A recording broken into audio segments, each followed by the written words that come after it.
손과 귀처럼 내 몸을 다 설계하신 분이 있다면 내 인생도 설계하지 않았겠습니까? 우리의 영혼이 아름다운 존재가 되기를 그 누구보다도 원하고 계세요. 우리가 죄인이라는 사실을 깨달아야 그 십자가가 어떤 의미인지를 깨닫게 돼요. 영원한 생명을 구해야 되는 거예요. 너희는 먼저 그의 나라와 그의 의를 구하라.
안녕하십니까. 영혼을 소중히 여기는 드림이재단 온라인 복음사경에 참여하시는 모든 분들께 하나님의 크신 사랑과 놀라운 은혜가 가득하기를 기도합니다.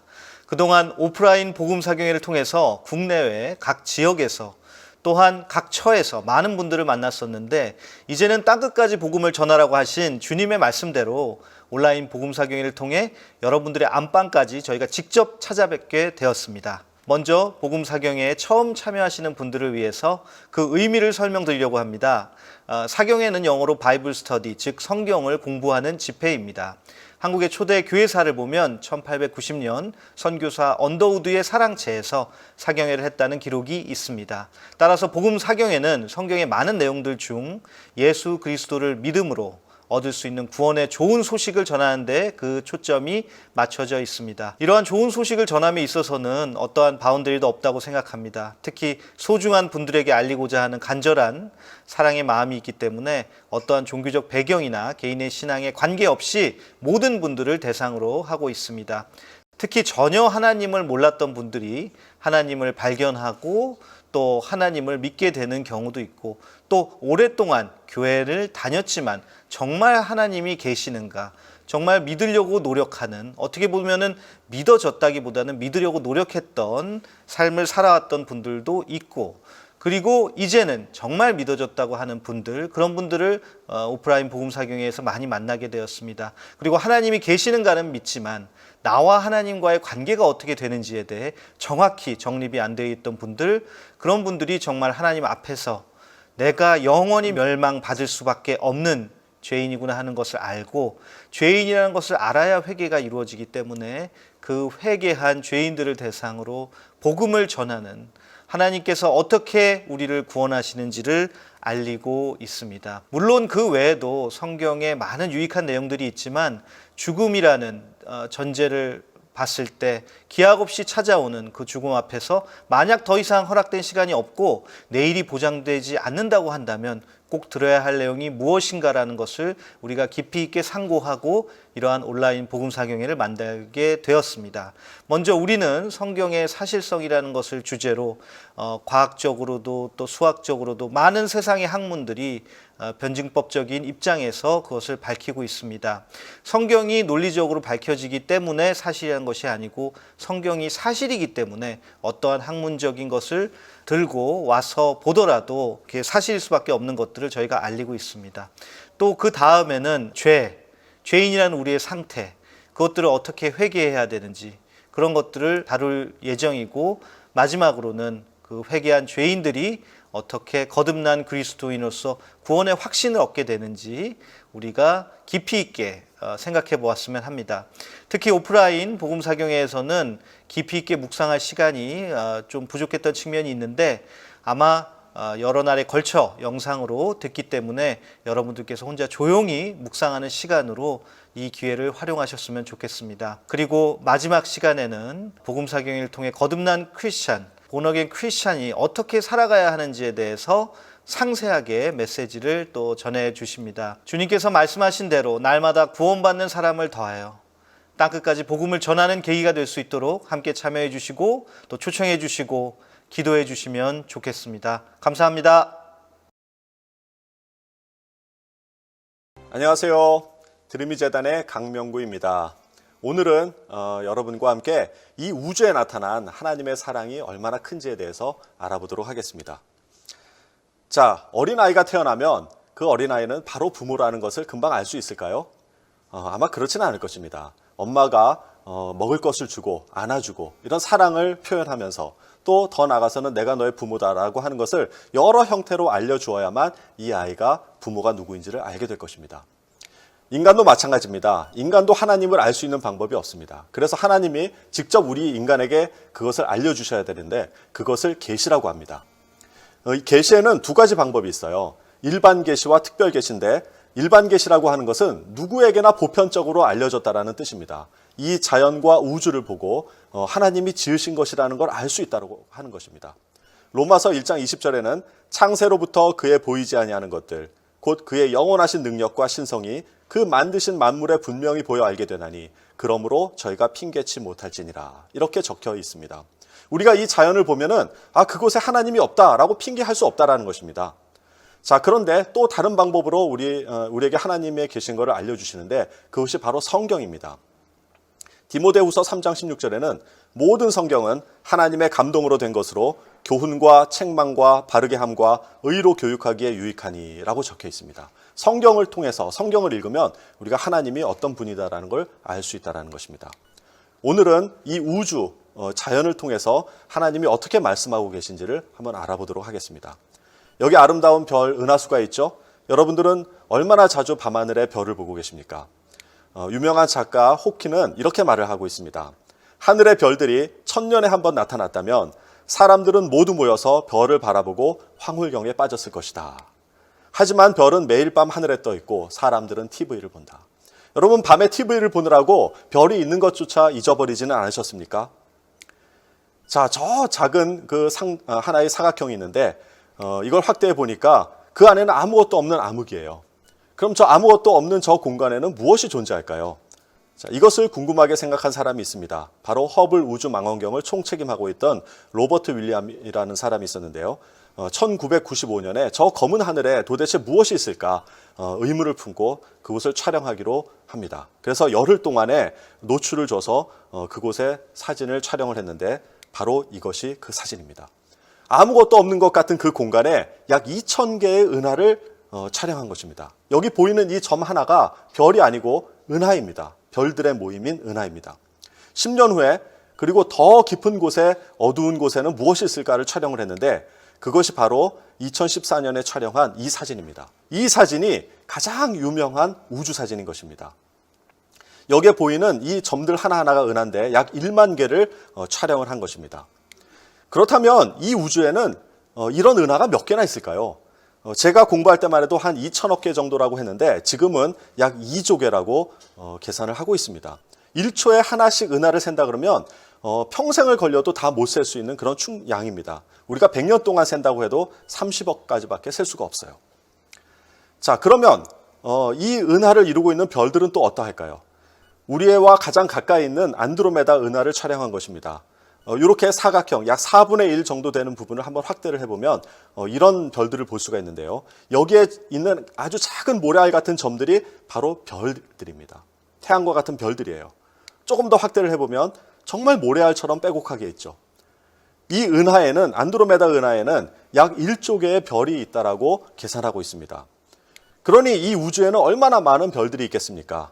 아까 2조 정도 되는 은하 그리고 그 은하에 약 1조 정도 되는 별이 있다고 하면 약 2에 2 곱하기 10의 24승계의 별이 있는 것입니다. 이것이 얼마나 많은 숫자인지 저도 감을 잡을 수가 없어요. 자, 그래서 이해를 돕기 위해서 전 지구에 있는 모래의 수를 다 계산을 해봤더니 약 10의 22승계라고 합니다. 그러니까 이 우주에 있는 별은 이 지구에 있는 모든 모래보다도 한 100배쯤 더 많다라고 지금 추정하는 것입니다. 그런데 앞으로 과학이 더 발달하면 그것보다 더 많은 별들을 찾아낼 수도 있을 것입니다.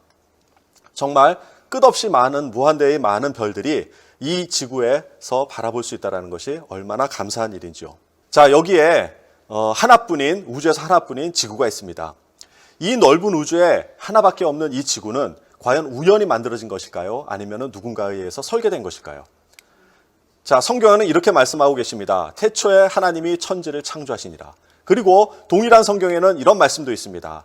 하늘을 창조하시니 그는 하나님이시니 그가 땅을 지으시고 그것을 만드셨으며 그것을 견고하게 하시되 혼돈하게 창조하지 아니하시고 사람이 거주하게 지으셨느니라. 성경에서는 이 우주를, 이 지구를 창조하실 때 사람이 거주할 수 있는 공간이라고 말씀하고 계십니다.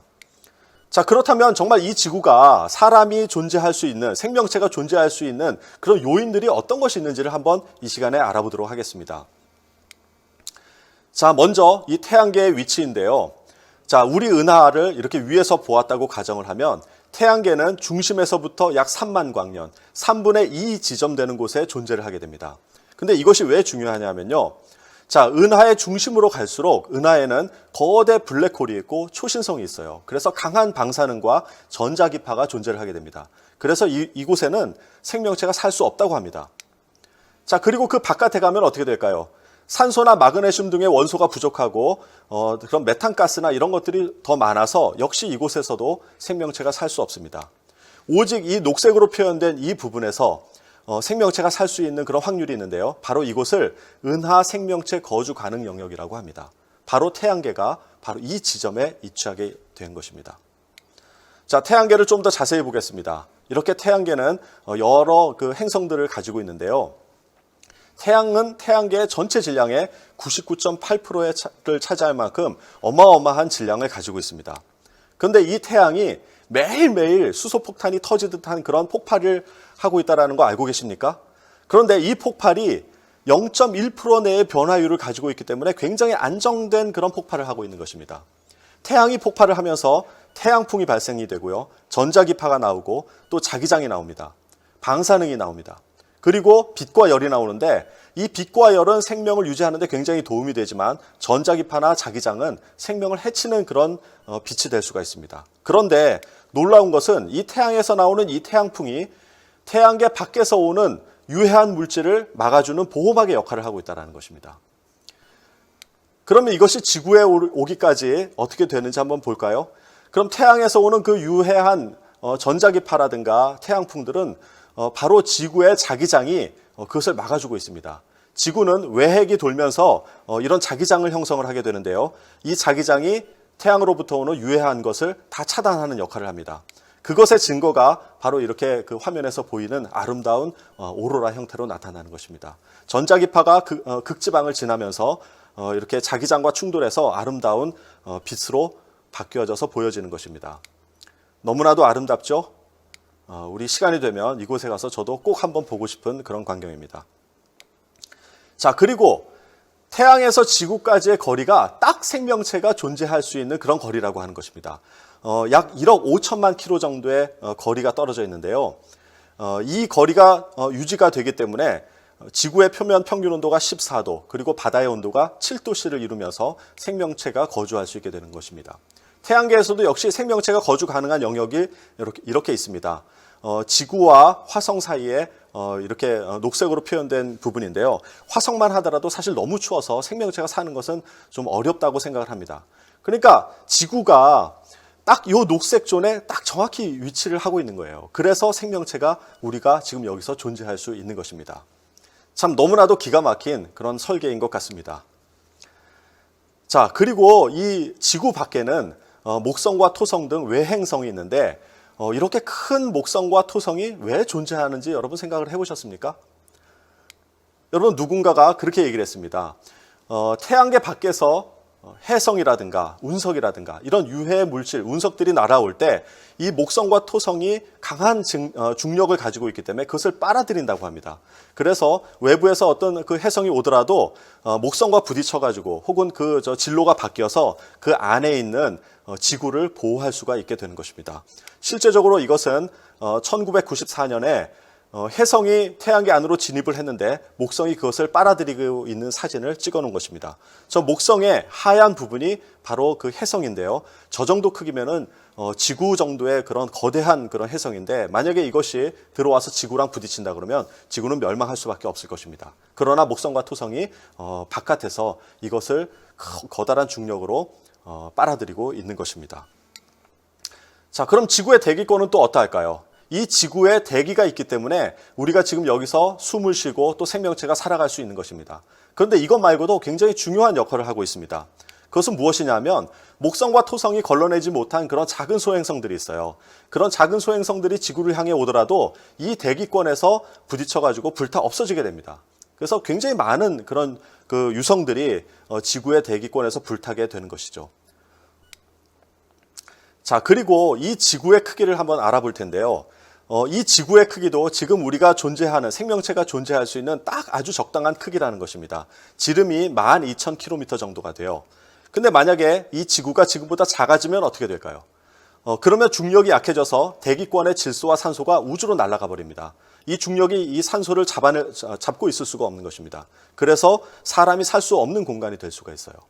만약에 지구가 지금보다 커지면 어떻게 될까요? 그럼 중력이 커져가지고 대기권 밖으로 날아가야 할 메탄과 아모니아 가스, 즉 이런 해로운 가스들을 중력이 잡아당기게 됩니다. 그럼 역시 그 안에 있는 생명체가 살 수가 없어요. 그러니까 지금과 같은 이 적절한 크기가 있어야만 해로운 가스는 내보내고 또 산소와 질소 같은 인간에게 유익한 가스는 대기권 안에 가두게 되어서 생명체가 살 수 있는 것입니다.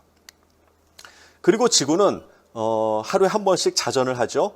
이 자전의 속도가 딱 생명체가 거주하기 좋은 그런 속도라는 것입니다. 자전 속도는 시속 약 1600km 정도인데요. 이것은 비행기 속도의 약 2배, 그리고 소리의 속도의 1.5배 되는 그런 빠르기입니다. 만약에 지구의 자전 속도가 2분의 1로 느려진다면 어떻게 될까요? 그러면 원심력이 낮아져요. 그래서 몸무게가 늘어나게 됩니다. 참 비참한 일이죠. 근데 그거보다 더 비참한 것은 뭐냐면 낮과 밤의 길이가 길어지게 되어서 일교차가 극심해집니다. 그래서 낮에는 매우 덥고 밤에는 매우 추운 현상들이 나타날 것입니다. 자, 그러면 역시 이 지구에는 사람이 살 수 없는 곳이 됩니다. 만약에 자전 속도가 2배가 빨라지면 어떻게 될까요?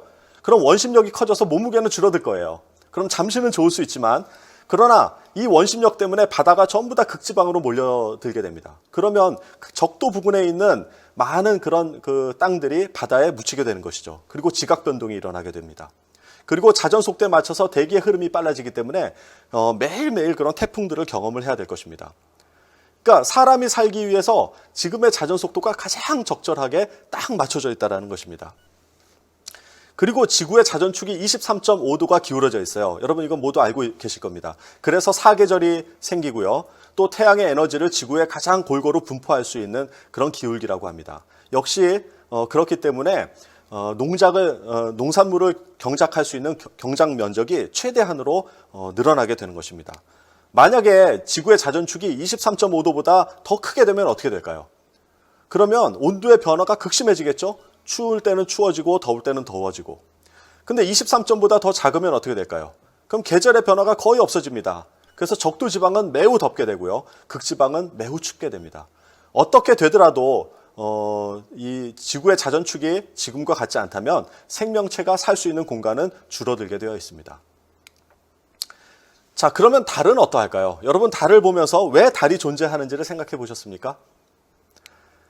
자, 이 달이 존재하고 있는 역할 중에서 가장 큰 것이 뭐냐면 이 달로 인해서 지구의 자전축을 안정감 있게 지켜준다는 것입니다. 자, 중앙일보에 이런 재미있는 기사가 있습니다. 만약에 달이 없었다면 어떻게 되었을까요? 자, 결론부터 말씀드리면 하루는 8시간이 되고요. 그리고 지구는 태풍의 도가니가 된다고 합니다. 달이 없으면 지구의 밀물과 썰물이 없어져가지고 바다에 산소가 공급이 되지 않아가지고 수중 생물들이 살기가 어려워집니다. 그리고 달의 저항력이 없기 때문에 자전 속도가 빨라져요. 그래서 하루가 8시간 이내로 줄어들게 됩니다. 또 자전 속도가 빨라지니까 바람이 심하게 부는데 과학자들이 계산을 해보니까 시속 한 300km의 바람이 항상 분다고 합니다. 이게 어느 정도냐면 KTX 지붕 위에서 사는 것 같은 거예요. 여러분 KTX 지붕 위에서 살 수가 있습니까? 그리고 자전축이 0도에서 90도 팽이가 요동치듯이 그렇게 요동치게 됩니다. 결국은 이 달이 없으면 이 지구에는 생명체가 존재할 수 없을 수도 있습니다. 자, 그렇다면 이 지구에 달이 2개라면 어떻게 될까요? 그러면 정말 이 천체는 정말 더 아름답게 될 수 있겠죠. 그러나 어떤 현상들이 일어나냐 하면 이 조수 간만의 차이가 너무 심해져가지고 300m 이상의 파도가 계속 칠 수가 있습니다. 그리고 하루의 길이가 길어집니다. 하루가 24시간보다 길어져서 30시간, 48시간 될 수 있어요. 그 잠도 많이 자야 되지만 일도 많이 해야 되는 그런 참 안타까운 일이 발생이 됩니다. 그리고 자전 속도가 느려진다는 것은 온도 차이가 극심해진다는 것이에요. 낮에는 너무나도 많은 햇볕을 받게 되고 밤에는 또 햇볕이 없어서 추워지는, 결국은 사람이 살 수 없는 곳이 될 것입니다. 이와 같이 지구와 달의 모든 현상들이 딱 지금 이 상태가 사람이 살기에 가장 적절하게 맞춰져 있다는 것입니다. 자, 여기에는 지금 태양과 달의 실제 비례대로 축소를 한 것입니다. 자, 이렇게 태양과 달이 멀리 떨어져 있다고 생각을 해보신 적이 있습니까? 굉장히 멀리 떨어져 있죠. 자, 그런데 이 거리가 딱 생명체가 존재할 만한 그런 요소인 것입니다. 38만 킬로미터 정도가 떨어져 있는데요. 자동차로 가려면 한 160일 정도, KTX로는 53일, 비행기로는 18일을 갈 수 있을 만큼의 굉장히 먼 거리입니다. 자, 그런데 너무나도 재밌는 것은 이 달과 지구 사이에 태양계가 가지고 있는 그런 행성들, 그 행성들이 다 들어갈 수 있대요. 그러니까 얼마나 멀리 떨어져 있는 거리입니까? 만약에 달이 지구보다 더 가까이 있다면 어떤 현상들이 일어날까요? 그럼 조수간만의 차이가 심해집니다. 그래서 이런 파도가 매일 칠 것이고요. 만약에 달과 지구의 거리가 더 멀어졌다면 조수간만의 차이가 없어가지고 바다 생물들이 살 수가 없게 될 것입니다. 그러니까 지금 달과 지구와의 거리가 딱 지금이 가장 적절한 것입니다. 자, 그리고 하나님께서 우리에게 주신 정말 그 기가 막힌 우주쇼가 있는데 바로 그것이 개기일식이라는 것입니다. 자, 이 개기일식은 달이 태양을 아주 정확하게 가려서 태양이 보이지 않는 그런 상황을 말하는 건데요. 자, 이것은 무슨 의미냐 하면 지구에서 보기에 달과 태양의 크기가 똑같다는 거예요. 자, 그거는 무슨 의미냐 하면 크지만 멀리 있는 태양과 작지만 가까이 있는 달이 지구에서 보기에 동일한 각도에 있다는 것입니다. 이렇게 그림에서 보듯이 2분의 1도 안에 달과 태양이 정확히 그 안에 들어가 있어요. 정말 이거 놀랍지 않습니까? 태양이 달의 크기의 400배가 되지만 태양이 달보다 400배 멀리 있어요. 그렇기 때문에 지구에서 보기에는 두 개의 크기가 거의 같아 보이는 겁니다. 자, 그래서 이렇게 아주 놀라운 우주쇼를 지구에서 볼 수 있는 것입니다. 이것은 하나님이 우리에게 주신 보너스예요. 근데 이것이 우연일까요? 절대 우연이 될 수 없습니다. 어떻게 이것이 우연히 이렇게 모든 것을 맞춰줄 수가 있겠습니까? 자연이라는 말이 있고 천연이라는 말이 있습니다. 여러분, 자연이라는 말은 무슨 뜻이에요? 스스로 자 그러하련, 스스로 그렇다라는 뜻입니다. 여러분, 우리는 이 자연을 부를 때 이미 그 안에는 스스로 존재한다, 이런 그 의미를 내포하고 있어요. 근데 천연이라고 하는 말은 무슨 뜻입니까? 하늘천 그러하련, 하늘로부터 그러하다, 하늘로부터 말미암다, 이런 뜻입니다. 자, 그렇기 때문에 우리는 이 만물이 하나님이 만드신 것이라고 고백을 한다면 자연이라고 부르는 것이 아니라 천연이라고 불러야 되는 거예요.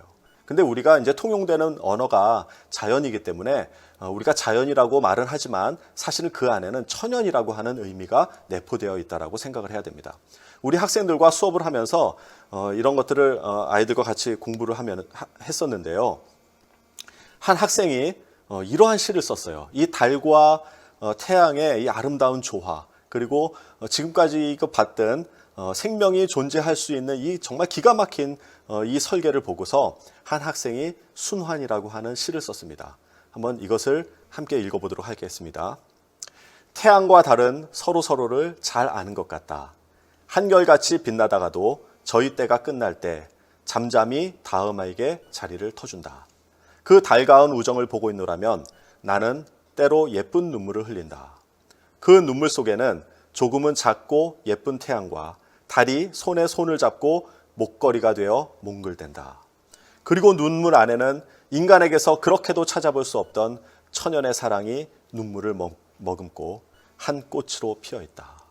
여러분, 참 아름다운 시죠? 참 어떻게 이렇게 아름다운 시를 적을 수 있는지 모르겠습니다. 우리가 지금까지 이렇게 지구 안에 사람과 생명이 존재할 수 있는 그런 여러 가지 요인들을 살펴보았습니다. 정말 이걸 보면 이것이 그냥 우연히 만들어진 것이라고 볼 수 있을까요? 아니면 누군가에 의해서 정교하게 설계되었다라고 볼 수 있겠습니까? 예, 그렇죠. 누군가가 의해서 아주 미세하게 조정되었다라는 걸 알 수 있습니다. 그러나 과학자들, 하나님을 믿지 않는 과학자들은 이것이 우연히 만들어졌다고 합니다. 그래서 어떤 과학자가 책에 이렇게 표현했습니다. 정말 이 사람과 생명체가 존재할 확률이 얼마가 되는지를 계산을 했어요. 우주가 탄생하고 태양계가 형성이 되고 지구가 생겨나고 생명이 발생하여 현재 인류로 진화할 이 상황에 다다를 확률은 10의 마이너스 1230승이라는 계산도 있다. 100분의 1이나 1000분의 1 수준이 아니다. 10의 1203승분의 1이다. 확률로 보면 거의 있을 수 없는 일이라고 할 수 있다. 하지만 지금 우리는 그 있을 수 없는 확률 위에서 살아가고 있다. 여러분, 이것이 하나님을 알지 못하는 과학자들이 쓸 수 있는 유일한 방법인 것이에요. 이 10의 1230승분의 1이라고 하는 확률이 얼마 정도의 확률이냐면 로또가 178번 연속 맞을 확률이에요.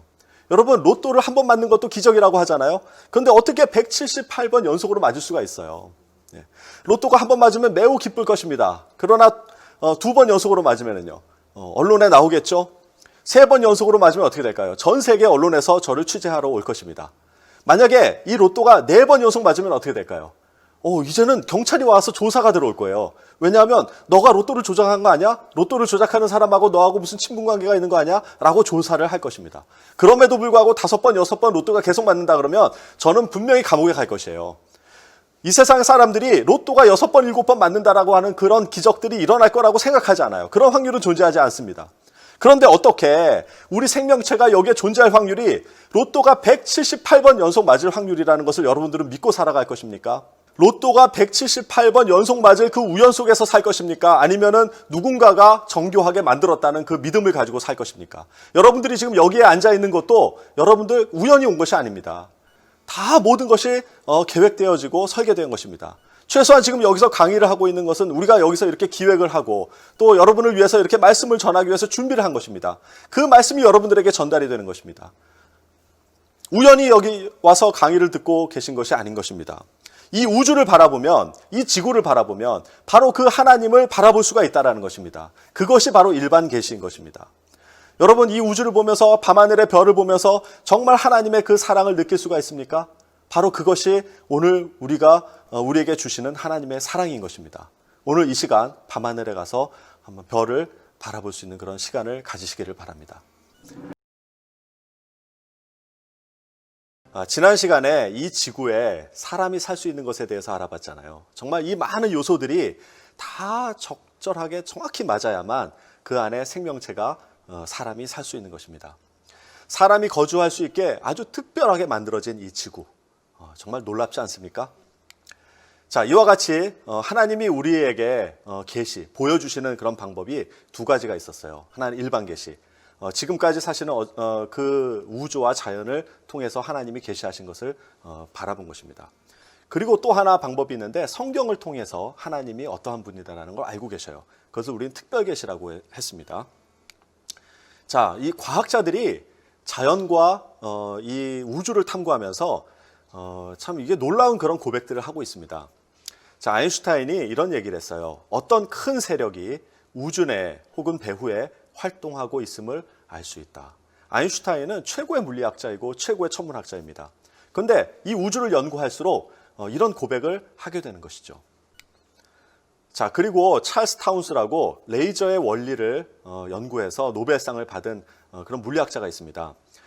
이 과학자가 2005년에 하버드대에서 과학과 신앙과의 관계라는 주제로 강의를 하는 중에 이런 이야기를 했습니다. 과학자들, 특히 물리학자들은 이곳 지구는 매우 특별한 세계라는 것을 인정하고 있다. 모든 사물들은 사람들이 존재하기 위해서 정확한 질서와 체계를 유지하고 있다. 이곳 지구는 우주에서 환상적으로 특별한 곳이다. 그런데 어떻게 이러한 세계가 우연히 생겨날 수 있다고 말할 수 있겠는가? 여러분, 이런 과학자들의 고백은 사실 우리의 고백이 될 수밖에 없습니다. 자, 그리고 MIT의 물리학자인 프레드키는 이런 이야기를 했습니다. 우주의 모든 것이 우연에 불과하다는 것을 나는 믿지 못하겠다. 그렇다고 해서 내게 어떤 종교적 신념이 있는 것도 아니다. 신이 있다고는 믿지 않는다. 나는 무신론자도 아니다. 불가지론자도 아니다. 저기에 뭐가 있는지 혹은 뭐가 있을지 나는 잘 모르겠다. 그러나 다른 한편으로 우리가 아는 이 특정한 우주는 지성이라고 부를 만한 무엇인가의 결과임에 틀림없다. 여러분, 이걸 읽으면 무슨 말을 하는지 잘 모르겠어요. 근데 정말 여기서 이야기하고 싶은 거는 뭐냐면 무신론자든 유신론자든 불가지론자든 아니면 물리학에 대해서 아는 사람이든 모르는 사람이든 정말 부정할 수 없는 것이 무엇이냐면 이 우주는 지성이라고 부를 만한 무엇인가의 결과라는 것이에요. 그거는 알 수 있다는 것입니다. 여러분, 이 일반 계시를 통해서 사람들은 정말 이 우주와 자연에 엄청난 질서가 있고 거대한 세력이 있고 거대한 에너지가 있고 지성이라고 부를 만한 무엇이 있다는 걸 느낄 수는 있어요. 그런데 성경에서 말하는 그 하나님이 바로 그 에너지, 거대한 세력, 지성이라고 부를 만한 무엇인가와 같다라는 것은 믿지 않아요. 성경에서는 뭐라고 합니까? 여호와 하나님께서 이 세상을 창조하셨다고 이야기를 하잖아요. 분명하게 명확하게 그렇게 이야기를 하고 있는데 많은 과학자들은 그런 어떤 지성이라고 부를 만한 무엇인가라는 것은 인정을 하면서도 그 존재가 여호와 하나님이라는 것을 인정하지는 않아요. 왜 그럴까요? 왜 성경에서 말하는 하나님이 이 세상을 창조하고 이 우주 질서를 부여하는 그런 존재라는 것을 왜 믿지 않을까요? 그것은 성경에는 아주 모순적인 그런 상황들이 있기 때문에 그렇습니다. 일반 계시를 통해서 알 수 있는 것은 무엇이냐면 이 우주에는 아주 놀라운 질서가 있다. 또 아주 이성적이고 논리적인 것이 있다는 것을 알 수가 있어요. 근데 성경에는 어떻게 되어 있냐면 질서를 거스르는 그 비이성적인 것이 존재를 해요. 비논리적인 것이 존재를 해요. 정말 우리가 이해할 수 없는 초자연적인 그런 기적들이 있어요. 그렇기 때문에 이 자연에서 보는 이 거대한 세력과 성경에서 말하는 이 하나님이 서로 같다라고 볼 수가 없는 것입니다. 여러분, 그래서 이 충돌과 모순이 있기 때문에 우리가 일반 계시를 통해서 보는 그 존재를 통해서 하나님을 알 수 있는 사람이 거의 없다라는 것입니다. 학생들을 가르치다 보면은 학생들은 참 순수하게 이런 질문들을 많이 해요. 선생님, 어떻게 사람이 무리를 걸을 수가 있어요? 또 어떻게 죽은 사람이 살아나요? 그리고 또 어떤 학생들은 이런 얘기를 합니다. 선생님, 하나님이 아담이 선악과를 따먹을 줄 몰랐을까요? 어떻게 전지전능한 하나님이 그걸 몰랐을까요? 저는 그런 하나님 안 믿을래요. 이런 학생들이 있어요. 이건 비단 학생들만 가지고 있는 궁금증이 아니에요. 여러분, 어른들 여러분도 사실 이런 질문들 하시죠. 근데 마치 믿고 있는 것처럼 알고 있는 것처럼 그렇게 질문을 안 하시잖아요. 근데 그게 이해가 안 되면 질문을 하셔야 돼요. 이렇게 순수하게 학생들처럼 질문을 하고 이해가 안 되면 오늘 모든 것을 다 중지하고 이것이 왜 그런지를 알아야 되는 것입니다. 자, 이렇게 학생들이 신앙과 또 성경을 이해하지 못하는 부분이 있을 때 제가 학생들과 그런 상담하는 부분들이 있는데 오늘은 그거에 대해서 좀 함께 나눠보려고 합니다. 빌립보서 1장 9절부터 10절에 있는 말씀을 한번 읽도록 하겠습니다. 제가 세 번역으로 준비를 했는데요. 다 같이 한번 읽어보도록 하겠습니다. 내가 기도하는 것은 여러분의 사랑이 지식과 모든 통찰력으로 더욱더 풍성하게 되어서 여러분이 가장 좋은 것이 무엇인가를 분별할 줄 알게 되는 것입니다. 여러분, 이 말씀은 사도 바울이 빌립보 교인들에게 쓴 그런 서신서입니다. 그런데 사도 바울이 빌립보 교인들에게 어떤 내용으로 기도를 하느냐 하면 여러분의 사랑이 아주 풍성해져서 가장 좋은 것이 무엇인지를 분별하라고 그렇게 권면하는 기도를 합니다. 그런데 여기서 우리가 알 수 있는 것은 무엇이냐면 바로 사랑이 풍성하게 될 때 가장 좋은 것이 무엇인가를 분별할 수 있다라고 이야기를 하고 있어요. 근데 여기 붉은색으로 표현한 것을 한번 보시기 바랍니다. 이 사랑이 풍성해질 수 있는 수식어가 무엇이에요? 바로 지식과 모든 통찰력으로 이렇게 수식어를 표현하고 있는데 이 지식과 모든 통찰력을 동원해서 여러분의 사랑이 풍성해져야만 가장 좋은 것이 무엇인지를 분별할 수 있다라고 이야기를 하고 있습니다. 자, 그러면 이 사랑이 풍성해지게 하는 도구가 바로 지식과 통찰력인데 여기서 말하는 지식이라고 하는 것은 대학을 가기 위해서 이렇게 공부하는 그런 지식을 이야기하는 것이 아니에요. 뭐 과학적이고 수학적이고 그런 지식을 이야기하는 것이 아니라 바로 하나님을 아는 지식을 이야기합니다. 자, 그러면 통찰력이라고 하는 것은 무엇일까요? 바로 이 시간에는 지식과 통찰력이 어떤 것인지를 좀 알아보도록 하겠습니다. 여러분들 이게 중학교 때나 고등학교 때 이집트 벽화에 대한 이런 것들을 미술 시간에 공부를 하셨을 거예요. 여러분 이 그림을 보면은 굉장히 재미있습니다. 얼뜻 보면은 유치원생들이 그린 것 같은 그런 그림이죠. 그런데 여기 이렇게 그 풀이나 새들을 보면 아주 정교하게 그려져 있어요. 그러니까 이 그림은 그림을 잘 그리는 사람이 그린 거예요? 못 그리는 사람이 그린 거예요? 아주 잘 그린 사람이 그린 거예요. 그런데 이 사람을 그린 것을 보세요. 이 사람은 조금 부자연스럽죠? 자, 얼굴은 옆모습을 보고 있고요. 가슴은 앞을 보고 있어요. 그리고 발은 옆모습을 보고 있고요. 자, 얼굴을 옆모습을 보고 있는 눈은 정면을 바라보고 있어요. 누가 봐도 이거는 좀 이상한 그림입니다. 아마 지금 유치원 아이들도 이렇게 그리지 않을 거예요. 자, 다른 그림을 볼까요? 여전히 마찬가지입니다. 저 뒤에 배경으로 되어 있는 새를 한번 보십시오. 굉장히 정교하고 아름답게 그려져 있어요. 그런데 유독 사람만 아까와 같은 그런 형태로 그림을 그렸습니다. 여러분 이걸 보고서 그림이 뭐 저래 이렇게 하지 말고 정말 여기서 무슨 메시지를 전하려고 이걸 그렸는지를 한번 생각을 해보자는 것입니다. 자, 이것은 벽화 중에 정원이라고 하는 그런 부분인데요. 이거는 아주 더 재밌습니다. 자, 나무와 연못을 그렸는데요. 자, 아래쪽에 있는 나무는 다 밑에서부터 위로 올라 솟아 있는 것을 그렸죠. 근데 왼쪽에 있는 나무는 어떻습니까? 다 왼쪽으로 누워 있어요. 자, 그리고 또 위쪽에 있는 나무들은 또 우리가 보듯이 또 다 위로 되어 있고요. 자, 연못은 또 위에서 바라보는 그런 배경으로 그려져 있죠. 그런데 그 연못 안에서 수영을 하고 있는 오리는 어떻습니까? 위에서 본 것이 아니라 옆에서 봤죠. 물고기도 지금 어떻게 가고 있죠? 옆에서 본 모양으로 가고 있습니다. 자, 이렇게 하나의 그림 안에 관점이 여러 개가 포개져 있어요. 자, 이것이 그냥 못 그린 그림입니까? 아니면 뭔가를 이야기하려고 이렇게 그린 것 같습니까? 그렇죠. 이거는 못 그린 그림이 아니에요. 의도적으로 무엇인가를 이렇게 그렸을 것이란 말입니다. 자, 이런 것을 우리는 정면성의 원리라고 합니다. 사물의 특징을 가장 뚜렷하게 보여주는 면에서 묘사해서 되도록 사물의 형태를 온전하게 전달하기 위해서 이렇게 그린 거예요. 그래서 인간의 얼굴이 옆에서 볼 때 그 특징이 가장 잘 드러난다면 눈은 정면을 바라볼 때, 발은 옆면을 볼 때, 그리고 옆모습은 위에서 내려다 볼 때, 물고기는 누워 있을 때 그 형태가 온전하게 표현되기 때문에 이렇게 그린 거예요.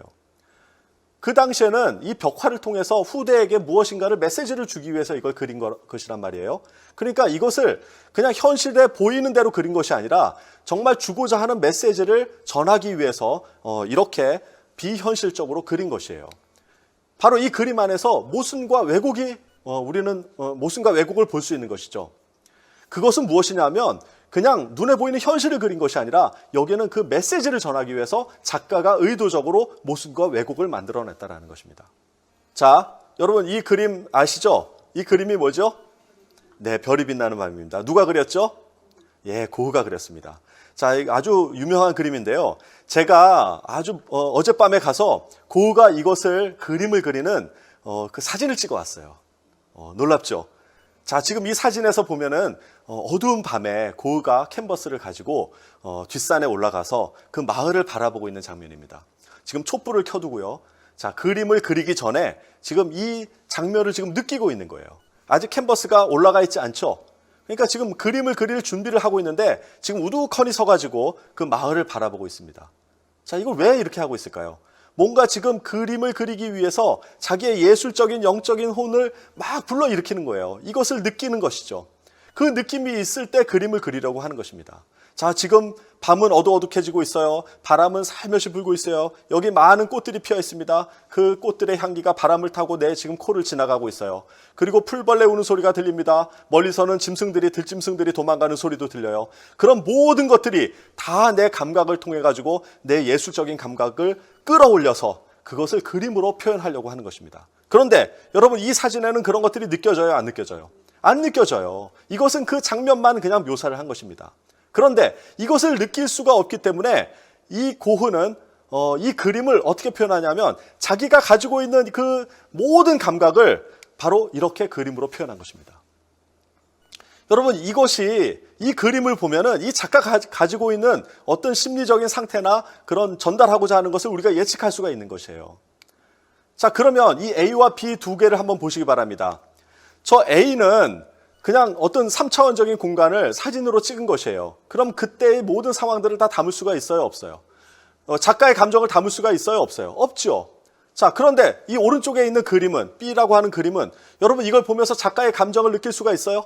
예, 어느 정도 느낄 수 있죠. 뭔가 아주 격렬하게 반응하는 저 구름을 보면서 정말 작가 안에 있는 그 예술적인 감각이 막 요동치는 것을 느낄 수 있지 않아요? 저 나무가 막 휘어져 있는 그걸 보면서 아, 지금 작가가 무엇을 표현하려고 하는지 그걸 느낌으로 알 수 있죠. 물론 말은 할 수가 없을 것이에요. 그러나 느낌으로 그것을 알 수가 있습니다. 이와 같이 4차원에서 벌어지는 공간과 시간과 소리와 향기와 촉감과 번뇌와 예술적인 감각을 2차원으로 어떻게 표현할 수가 있겠습니까?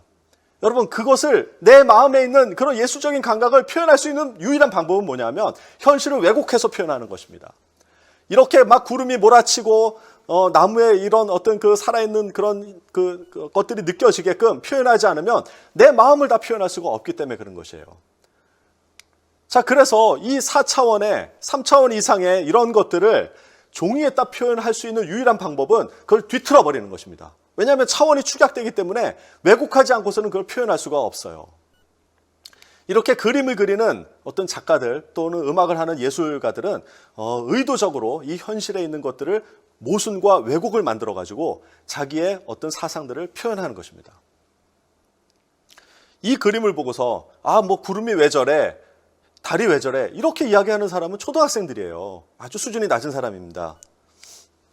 자, 그림 이야기는 그만하고요.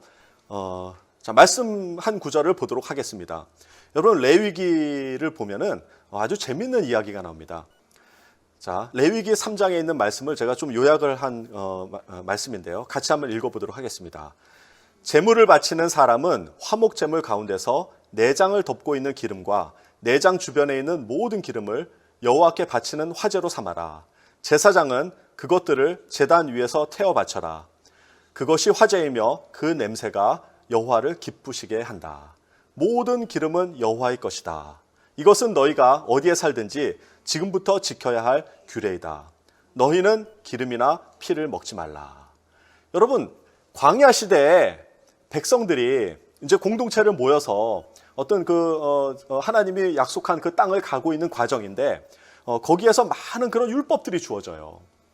그 중에 한 부분을 나타내고 있는 것입니다. 그런데 너무나도 재밌는 것은 여기에 너희는 기름이나 피를 먹지 말라고 하나님께서 율법으로 말씀으로 아예 강력하게 말씀하고 계셔요.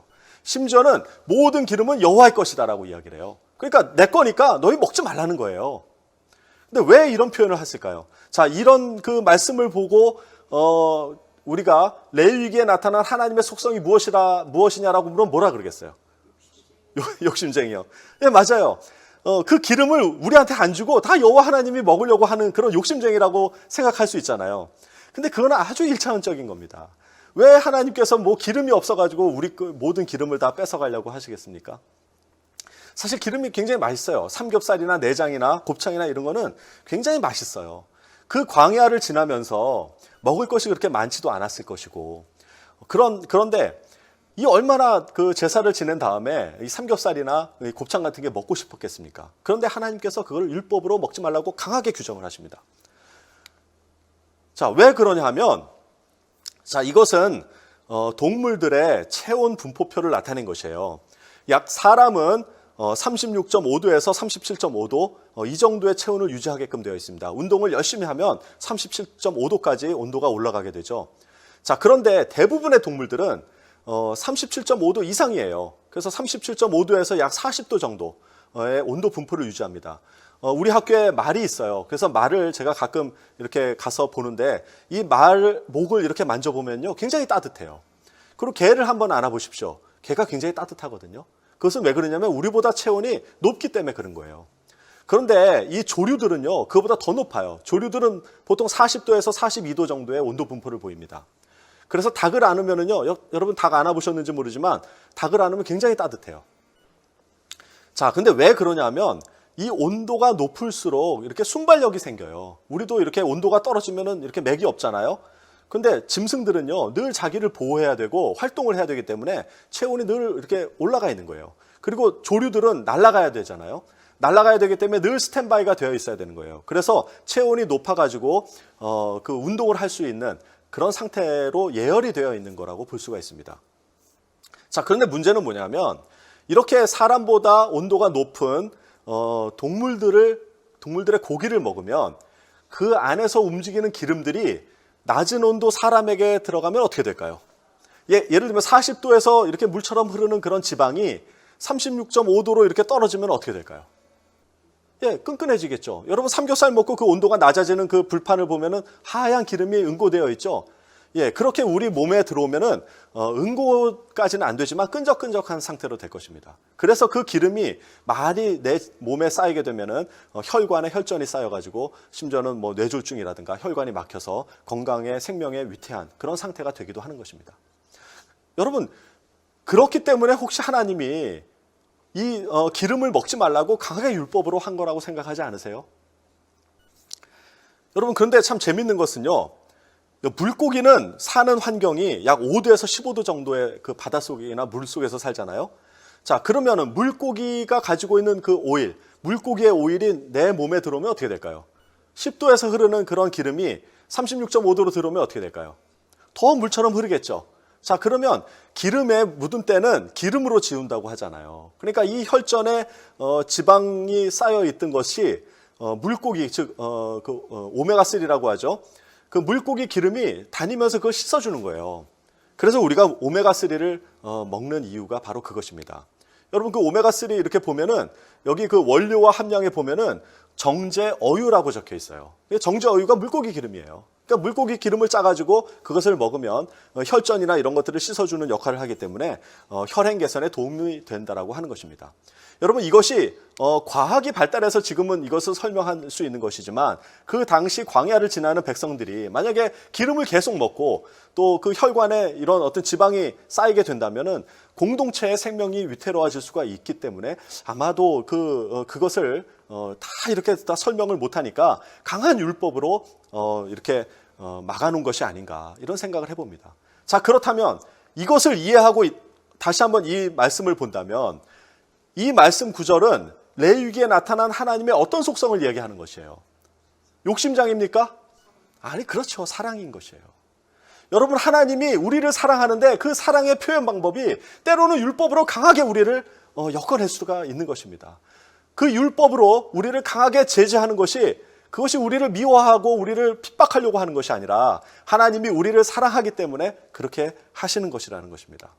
여러분, 율법이 없이는 사랑을 담을 수가 없어요. 여러분 사랑하는 자녀가 있잖아요. 그 사랑하는 자녀가 무엇인가를 죄를 짓거나 엄마 말을 잘 듣지 않아요. 그러면 그것을 그냥 둡니까? 아니죠. 너는 이렇게 해야 된다, 너는 이렇게 해야 된다라고 훈계하고 교육을 하는 것이 부모의 책임입니다. 그것이 자녀를 사랑하기 때문에 그런 어떤 훈계와 교육을 하는 것이지 그냥 율법으로 그 자녀를 속박하기 위해서 그런 것은 아닙니다.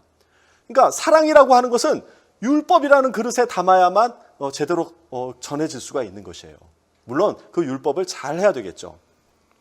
마찬가지입니다. 우리가 아까도 말한 것처럼 어떤 화가 또 어떤 그 뭔가를 메시지를 전하고자 하는 사람들은 자기가 전하고자 하는 그런 메시지, 그런 어떤 예술적인 감각을 표현하기 위해서 이 현실 세계를 그대로 전하는 것이 아니라 모순과 왜곡을 가지고 뒤틀어 버리는 것이죠.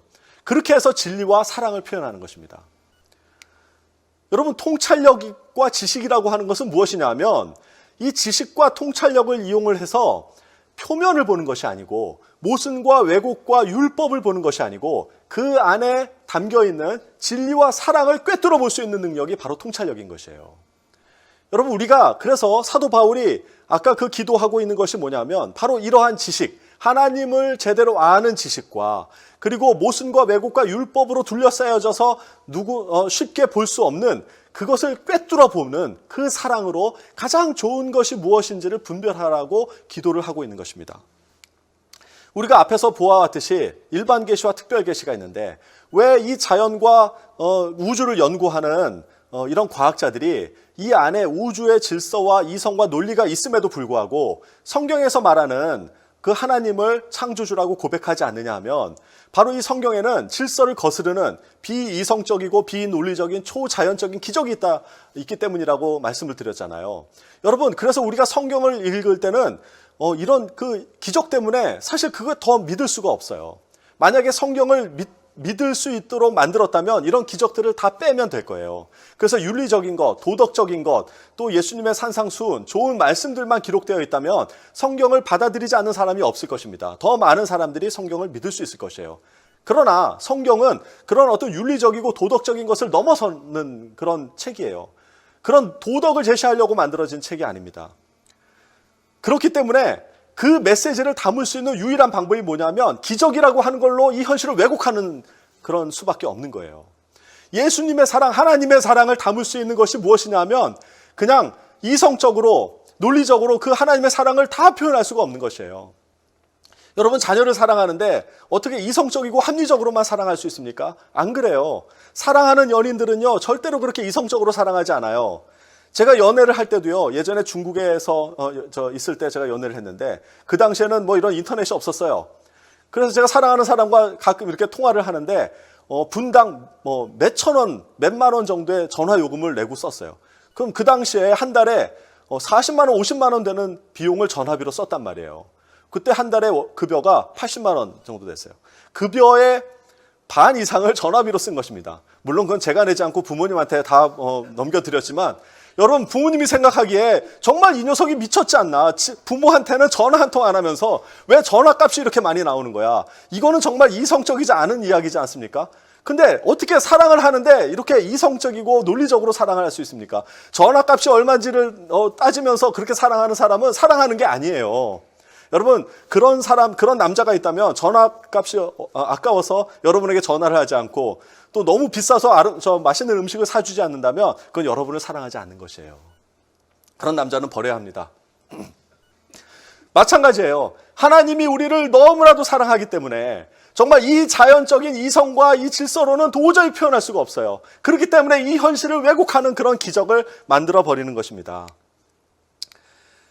자, 저도 같은 그런 생각이었어요. 제가 수학을 공부하고 과학을 공부하면서 정말 이 아름다운 이 우주와 이 놀라운 논리적인 질서 안에는 분명히 누군가가 이것을 만든 존재가 있을 것이다. 이렇게 생각을 했는데, 근데 성경을 읽을 때마다 그 마음이 참 무거웠어요. 왜냐하면 성경은 무리를 걷는다거나, 뭐 죽은 사람이 뭐 다시 살아난다거나, 또 뭐 동정녀에서 태어났다거나, 이런 정말 믿을 수 없는 그런 기적들을 이야기를 하고 있거든요. 그런데 제가 이 히브리서 말씀을 읽으면서 그 안에서 깨달음을 얻었습니다. 히브리서 말씀을 함께 읽어보도록 하겠습니다. 옛적의 선지자들을 통하여 여러 부분과 여러 모양으로 우리 조상들에게 말씀하신 하나님이 이 모든 날 마지막에는 아들을 통하여 우리에게 말씀하셨으니 이 아들을 만유의 상속자로 세우시고 또 그로 말미암아 모든 세계를 지으셨느니라. 이는 하나님의 영광의 광채시오 그 본체의 형상이시라. 그의 능력의 말씀으로 만물을 붙드시며 죄를 정결하게 하는 일을 하시고 높은 곳에 계신 지극히 크신 이의 우편에 앉으셨느니라. 제가 그런 의문을 가지고 있는데 이 히브리서 말씀을 읽다가 정말 제 머리를 탁 치는 것이 있었어요. 그것이 무엇이냐면 3절에 죄를 정결하게 하는 일을 하시고, 이 말씀이었어요. 여러분, 한번 생각을 해보십시다. 만물을 말씀으로 붙드는 것, 이 만물을 말씀으로 붙든다라는 것은 지금 이 이성과 논리로 이 우주를 운행하고 있다는 뜻이에요. 정말 아름답고 질서정연하게 이 우주를 운행하고 있는 이것과 죄를 정결하게 하는 것, 어떤 것이 더 위대한 걸까요? 어떤 것이 더 어려운 일이에요? 예, 말을 못하시죠? 다 어려운 일이에요. 사람에게는 불가능한 일이에요. 그런데 그럼에도 불구하고 한번 생각을 해보십시오. 만물을 말씀으로 붙드는 것, 이 우주 질서를 잡고 이 우주를 운행하는 것과 죄를 정결하게 하는 것은 어떤 것이 더 위대한 거예요? 여러분, 만물을 말씀으로 붙드는 것은 물질 세계예요. 근데 죄를 정결하게 하는 것은 영적인 세계예요. 물질 세계가 더 위대한 것입니까? 영적인 세계가 더 위대한 것입니까? 그렇죠. 그래서 제가 이걸 보고서 딱 깨달은 거예요. 아, 만물을 붙드는 것, 하나님이 말씀으로 만물을 운행하시는 것보다 이 죄를 정결하게 하는 것이 더 위대한 일이구나. 자, 그러면요, 이 물질 세계에 기적을 만드는 거, 그리고 이 모든 세계를 창조하신 거, 이게 다 물질 세계거든요. 사실 이거보다 더 중요하고 더 위대한 것이 뭐냐면 우리의 죄를 정결하게 하는 것이에요. 정말 이것이 얼마나 저에게 충격으로 와닿았는지 모릅니다. 그래서 제가 질문을 바꿨어요. 어떤 것이 나에게 더 의미 있는 일입니까? 이 세상을 만물을 말씀으로 유지하고 붙드는 것, 이 세상을 창조한 것, 그리고 죄를 정결하게 하는 것. 어떤 것이 더 나에게 의미가 있어요? 둘 다 의미가 있어요. 둘 다 의미가 있는 것이에요. 여러분, 말씀으로 이 만물을 붙들지 않으면은 이 지구가 다 어떻게 아까처럼 조그만의 오차가 있어도 우리는 살 수가 없어요. 하나님이 이 세상을 창조하지 않았으면 우리가 살 수가 없어요. 그러나 그보다 더 중요한 것은 뭐냐면 죄를 정결하게 한다는 것이에요. 우리는 죄인이라고 하잖아요. 그런데 하나님께서 그 죄를 정결하게 하시는 그런 능력이 있으시다는 거예요. 여러분, 이 세상을 창조하신 하나님이 죄를 정결하게 하는 능력이 있다는 걸 보여주기 위해서 우리에게 성경 말씀에서는 기적을 표현한 것입니다. 여러분, 기적을 일으킬 수 없는 사람이, 그런 분이 어떻게 우리의 죄를 씻을 수가 있어요? 그건 말이 안 되는 것이에요. 이 세상을 창조한 사람이, 이 세상을 창조한 분이 존재한다면 왜 그분이 이 만물 속의 질서를 흐트러뜨리는 기적을 일으킬 수가 없겠습니까? 예수님의 그런 어떤 기적들이 왜 성경에 기록되어 있느냐? 오히려 그런 기적들이 기록이 되어 있지 않으면 더 많은 사람들이 예수님을 믿었음에도 불구하고 성경은 그런 도덕적인 것, 윤리적인 것뿐만 아니라 예수님이 이루신 그 많은 기적과 이런 초자연적인 기적들을 기록하고 있어요. 그것은 무슨 뜻이냐면 예수님이 바로 창조주 그분이시라는 것입니다. 태초에 하나님이 천지를 창조하신 그 능력이 예수님에게도 그대로 있다는 것입니다. 그래서 이 우주의 질서를 무너뜨릴 수 있는, 파괴할 수 있는 그런 기적을 만드실 수 있는 분이라는 것입니다. 바로 그분이 그러한 능력을 가지고 계시기 때문에 이 영적인 세계에서 우리의 죄를 정결하게 할 수 있는 그런 능력이 있다는 것이에요. 여러분, 이것이 얼마나 참 중요한 일인지 저는 이 말씀을 듣고 그 당시에 모든 의심이 다 사라졌습니다. 자, 그래서 저는 이렇게 생각을 했어요. 아까는 이 자연계에 있는 이 논리적이고 질서적인 그런 일반 계시를 통해서 얻을 수 있는 것이 특별 계시와 대치되고 충돌이 된다라고 생각했는데 아니에요. 이 말씀을 읽으면서 바로 이 특별 계시 말씀 안에 바로 일반 계시가 포함되어 있다는 것이에요. 그래서 이 세계를 질서롭게 유지할 수 있는 그 분이 바로 기적을, 초자연적인 기적도 일으킬 수 있고 바로 그분이 죄를 사할 수 있는 능력이 있다는 그런 조화로운 이야기를 만들어낼 수가 있는 것입니다. 여러분, 정말 이 사도 바울이 빌립보 교인에게 한 이 기도문은 정말 지금 우리에게 하는 기도문이에요. 그리고 여러분들은 여러분들의 자녀들에게, 여러분들의 가족에게 바로 이 기도를 늘 해주셔야 됩니다. 정말 이 기도문이 얼마나 좋은지 모르겠어요. 자, 오늘 마지막으로 이 기도를 같이 한번 읽어보면서 마치도록 하겠습니다. 그리고 우리가 다음 시간에는 이 사경회를 통하여서 정말 가장 좋은 것이 무엇인지, 예수 그리스도가 어떻게 우리의 죄를 사하는지, 그리고 우리를 어떻게 정결케 하는지 그 부분에 대해서 사경회를 통해서 계속 배워가시기를 바랍니다. 자, 빌립보서 1장 9절부터 10절 말씀을 다 같이 함께 읽도록 하겠습니다. 내가 기도하는 것은 여러분의 사랑이 지식과 모든 통찰력으로 더욱더 풍성하게 되어서 여러분이 가장 좋은 것이 무엇인지를 분별할 줄 알게 되는 것입니다. 여러분 지금 생업으로 바쁘시죠? 또 자녀가 지금 대학을 가야 되는 그런 상황에 있으시죠? 많은 현실적인 문제가 있는 걸로 알고 있습니다. 그러나 정말 그것보다 더 좋은 것이 무엇인지를 한번 우리가 찾아보는 시간이 되기를 바랍니다. 감사합니다.